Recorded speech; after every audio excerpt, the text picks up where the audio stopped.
Kawasan Ibu Kota Nusantara, IKN, menuai kesan positif dari para pengunjung, baik dari daerah maupun mancanegara. Seorang wisatawan asal Taiwan, Snow, mengaku terkesan dengan suasana di Nusantara, terutama saat momen libur Lebaran Idul Fitri. Ia bahkan menyampaikan keinginannya untuk tinggal di IKN di masa depan. Di masa depan Nusantara akan menjadi ibu kota negara. Saya melihat di sini banyak sekali perayaan Idul Fitri.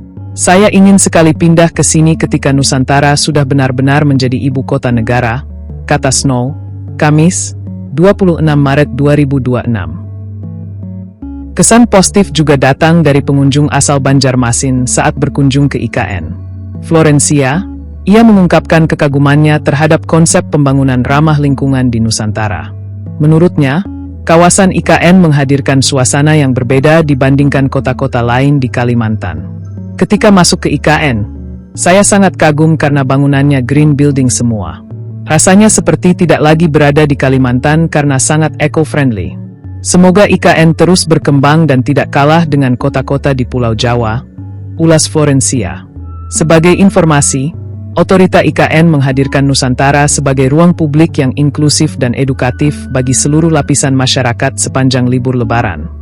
Sehingga masyarakat kini dapat menikmati kombinasi antara hiburan, edukasi, dan eksplorasi pembangunan nasional secara langsung.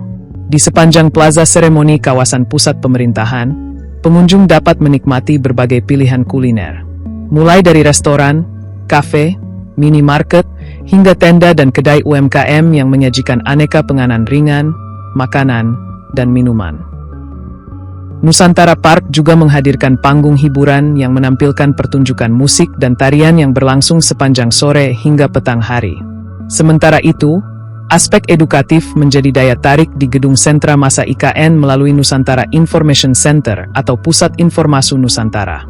Di dalamnya, terdapat mini teater yang memutar video perjalanan progres pembangunan IKN, pusat kendali mini dengan monitor cuaca, kondisi alam, dan lalu lintas, serta maket bangunan di sekitar plaza seremoni. Otorita IKN juga menyediakan sudut foto bersama, foto booth, pameran produk UMKM, hingga robot interaktif yang membagikan brosur kepada pengunjung. Fasilitas untuk anak-anak dan keluarga dikemas dengan berbagai permainan tradisional seperti egrang, lomba bakiak, dan gobak sodor yang tersedia di area amphitheater, tepatnya di depan sentra massa, yang lokasinya berhadapan dengan Istana Negara IKN. Tak ketinggalan, spot foto ikonik di area glamping dan jembatan kaca yang menawarkan pemandangan IKN dari atas bukit. Sementara itu, suasana santai dan asri dapat dinikmati di kawasan Embung MBH yang tidak jauh dari plaza seremoni. Keindahan Plaza Bhinneka yang berada di depan kantor otorita IKN, Gedung Bundar, juga menjadi daya tarik tersendiri. Di kawasan ini terdapat patung Bung Karno dan Bung Hatta, serta penanda titik nol sebagai simbol berpadunya tanah dan air saat pencanangan IKN pada 14 Maret 2022. Dukungan akses semakin mudah dengan tersedianya fasilitas akomodasi seperti Hotel Swiss Hotel dan Hotel Kubika yang juga menyelenggarakan berbagai event menarik. Selain itu, kawasan Sepaku juga menawarkan berbagai pilihan tempat makan, penginapan, toko serba ada, hingga pasar tradisional. Pengunjung juga dapat menjelajahi destinasi wisata di sekitar IKN, seperti Goa Tapak Raja, air terjun Tembinus, dan berbagai lokasi wisata lainnya.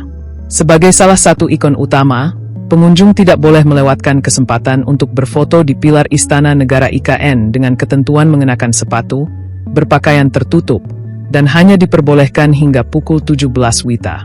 Pasalnya, akses menuju IKN dari Balikpapan melalui jalan tol dibuka mulai pukul 6 hingga pukul 17 WITA.